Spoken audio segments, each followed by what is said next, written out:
안녕하세요, 신작가입니다. 일본의 코로나 상황은 날이 갈수록 심각해지고 있습니다. 그 가운데 백신 상황 역시 최악으로 가고 있습니다.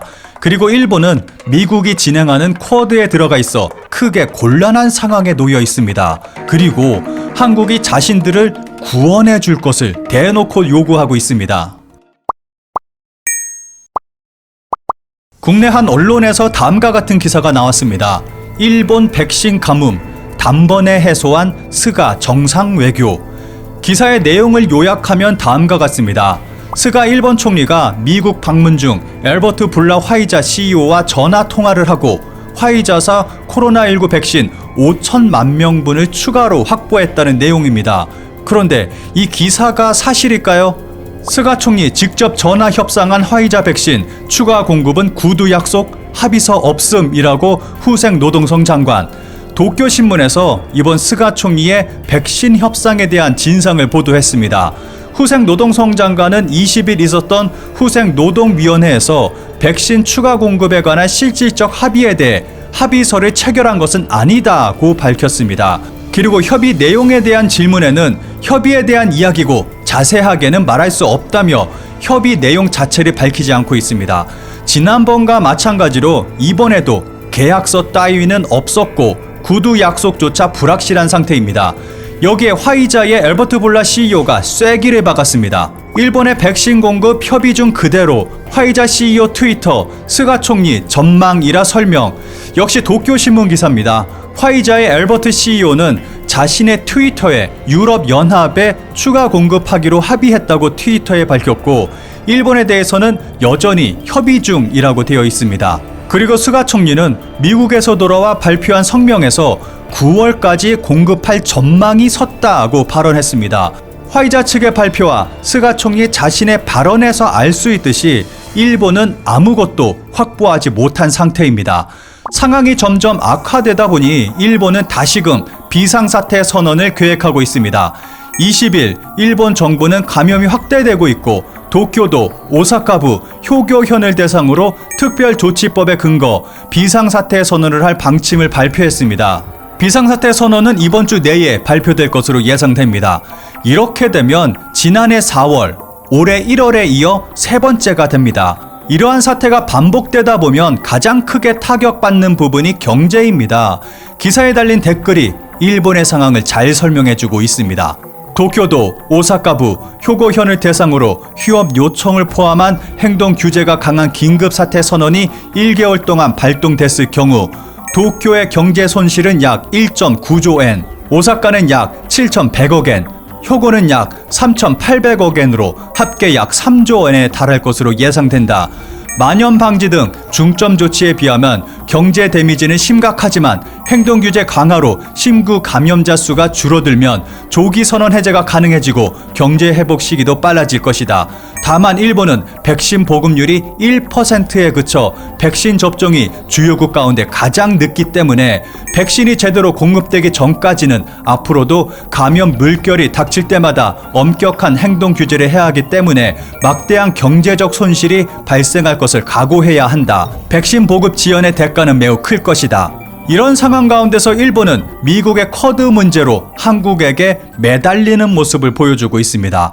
일본의 중국 수출 의존도는 우리와 마찬가지로 굉장히 높습니다. 중국 시장이 일본 기업의 해외 현지 법인 매출에서 차지하는 비중은 21%로 이 가운데 70% 이상이 중국 역내 매출입니다. 일본에서의 수출도 증가해 일본 경제의 중국 의존도는 미국에 대한 의존도와 비슷하다는 분석도 나오고 있습니다. 그만큼 일본에게 중국은 절대 포기할 수 없는 매우 중요한 시장입니다. 중국에서 벌어진 천안문 항쟁 당시 수많은 국가들이 중국에 대한 제재를 실행했습니다. 그런데 일본만이 중국 제재를 반대하며 중국 지원을 지속했습니다. 그리고 이번에 터진 미얀마 민주화 운동에 대해서도 국가가 나서서 미얀마 쿠데타 정부를 지지하고 지원하고 있습니다. 모두 중국 시장을 지키기 위한 중국 눈치 보기로 볼 수 있습니다.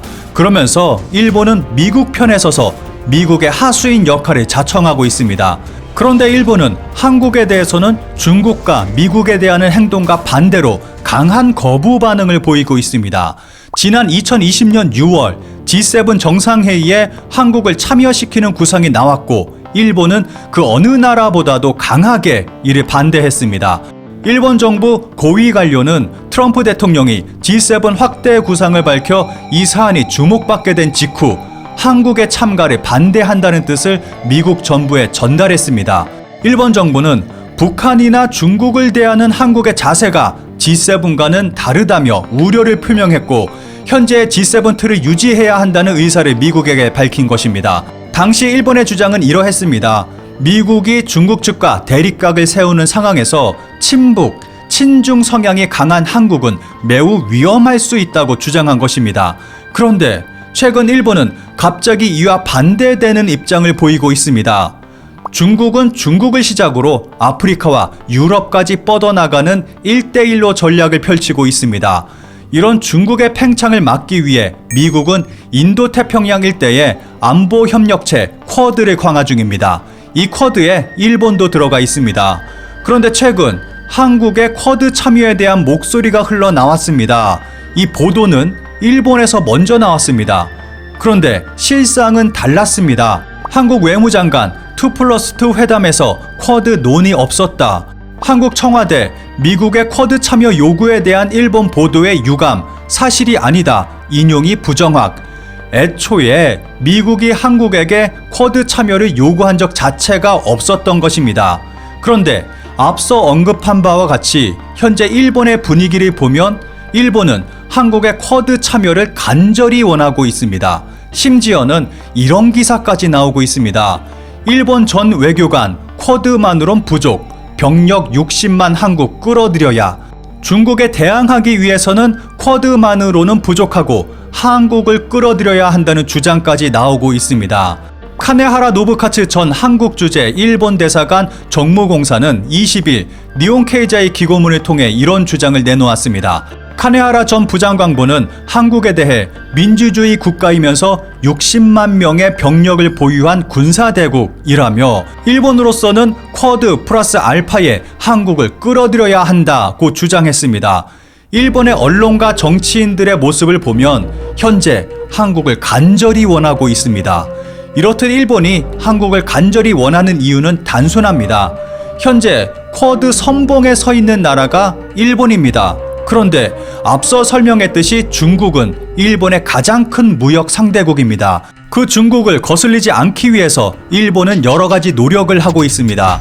심지어는 바이든 대통령과의 면담을 위해 미국을 방문한 스가 총리는 트위터를 통해 중국과의 안정된 관계는 일중 양국뿐만 아니라 지역 및 국제사회의 평화와 번영을 위해서도 중요하다. 조 바이든 미국 대통령과의 회담에서는 중국과의 사이에는 여러 가지 현안이 있으므로 중국과의 솔직한 대화가 필요하다는데 의견을 모았다는 발언을 하기도 했습니다. 이렇게 미국과 중국 사이에 끼어서 난감한 위치에 있는 일본이 선택한 것이 한국입니다. 일본 대신 한국을 쿼드에 참여시켜 선봉에 세우고 방패막이로 이용하려는 속셈으로 볼 수 있습니다. 지난해 일본은 한국을 친북, 친중이라 비난하며 G7 참가를 강하게 반대했습니다. 그런데 지금은 이와 반대로 강하게 쿼드 참여를 바라고 있습니다. 한국의 경우 북한 견제라는 중요한 위치에 있기 때문에 미국은 한국에게 무리한 쿼드 참여를 강요하지는 않을 것이라고 말하는 전문가도 있습니다. 한국과 일본은 확실하게 역할이 정해져 있다는 것입니다. 중국과 함께 한다는 것은 정말 바보 같은 행동입니다. 하지만 그렇다고 중국 시장 자체를 포기하는 것도 바보 같은 행동입니다. 자신들의 불이익을 한국에게 떠넘기려 애쓰고 있는 일본, 그들의 간절한 희망이 이루어지기는 힘들 것으로 보입니다.